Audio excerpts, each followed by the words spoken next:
On behalf of Los Angeles County Public Works and Ethnic Media Services, welcome to today's news briefing to inform all of you and the communities you serve about the release of the final Los Angeles River Master Plan. If approved by the Board of Supervisors, this plan would launch a historic effort to reimagine the Los Angeles River and mark a major step in equity for the river's diverse communities.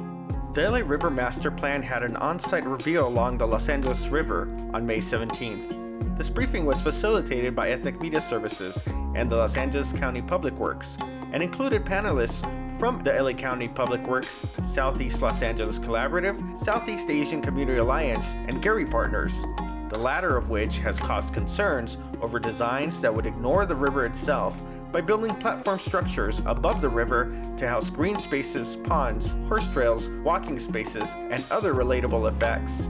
We spoke to a representative from landscape architecture and urban design firm Olin about the history of the LA River and what the master plan hopes to achieve.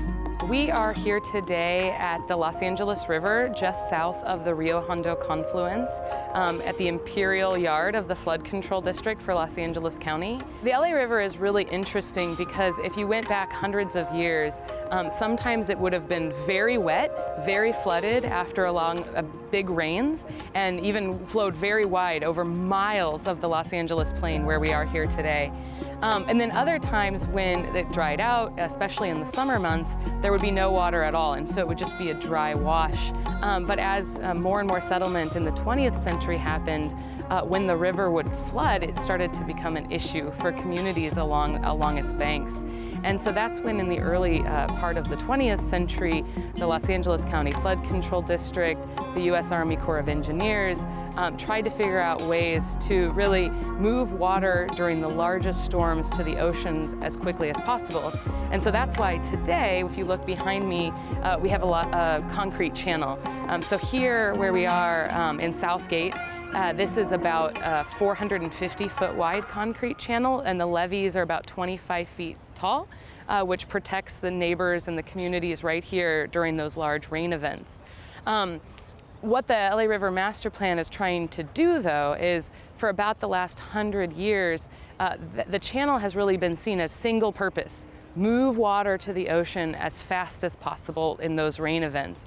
But what we really know is over the last few decades, and what communities are really asking for, is how can this space have more benefits? How can it be multi-benefit? What about the environment? What about access? What about parks? Some of the most underserved communities of Los Angeles County are next to and adjacent to the LA River. And for a century, Los Angeles has really turned its back on the river. And so now, in the last decades, that has really been asking more: what can the river be today? And so we're talking a lot about what are environmental opportunities, how can we increase plant and wildlife biodiversity along the river, what can we do for endemic species, for indicator species along the river, for wildlife, and how can we also connect people in river-adjacent communities that don't have enough park space, don't have enough access, don't have enough places for exercise, clean air, shade, and how can the river start to move the needle on some of those issues? Customary in recent times is to open such events with a land acknowledgement to the original stewards of the land. I think it's fitting to open with a brief land acknowledgement to honor Native and Indigenous people. It's a practice that's been adopted by our county leadership to show respect for the first people of this region. We acknowledge the first peoples of this ancestral territory and the land that today we call Los Angeles County.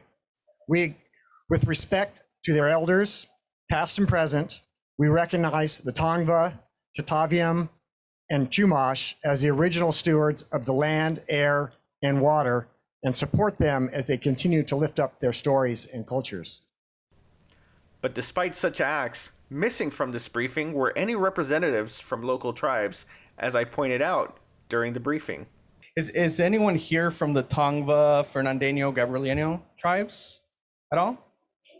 And so that's kind of my question. I mean, the land acknowledgement is great, and I know Rudy Ortega has been involved with some of the planning, but I know that a lot of the Tongva tribe does not feel represented in some of the planning. So how do we make sure that a wider range of tribal people, native people, original people from the Los Angeles area feel involved in some of the planning that's happening?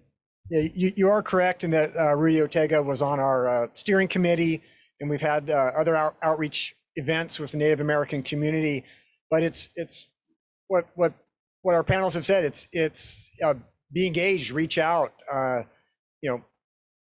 The majority of this has been tell us what you want, tell us what you need, and then we aggregate those asks and interests into formation of the plan and to elements that can achieve those. So it's that continued engagement. We'll reach out. We hope they reach out as well. The website has opportunities to express interest. We have events that will be scheduled as individual areas have projects proposed. Let's just keep the conversation going. Tongva tribal member Annie Mendoza did reach out to LA River Works. In this video posted on social media by published author, singer-songwriter, community activist, and fellow Tongva tribal member Jessica Alderone, Mendoza voiced her displeasure with that experience. I was a part of the 2-year process. I kind of walked into this planning situation as kind of like starry-eyed and a little bit naive, thinking that, we asked the county to do the right thing for us to have representation, and that, this makes logical sense. We are a tribal nation, we deserve that consultation, and only to be met with a lot of disrespect and a lot of disregard. While there was one representative from the Native community on the steering committee, that simply was not enough. I kind of pulled back from LA River Works because it affected my mental health to be rejected. It affected my mental health to know that we were doing the right thing and that we deserved representation, but that people were not taking us seriously. And so I pulled back for a little bit, and I came here today because I thought this was a really great moment. That all this rejection, not only for Native people, but now for other boards. I said, if you get the white environmentals mad, planning process is bad. So it's like, I feel like now everyone's kind of on the same page. That Native people have been on for a while. Annie Mendoza references a coalition of environmental groups who withdrew support for the project. But despite this, the city of Los Angeles voted to approve the LA River Master Plan on June 14th. In an article published by Ethnic Media Services Pilar Marrero, she quotes Isaiah Mendoza, a representative of Sacred Places Institute for Indigenous Peoples and a member of the Tongva tribe. The current colonial moment where our participation is like the river, channelized, controlled, and manipulated. For FNX Now, this is Frank Blanquette.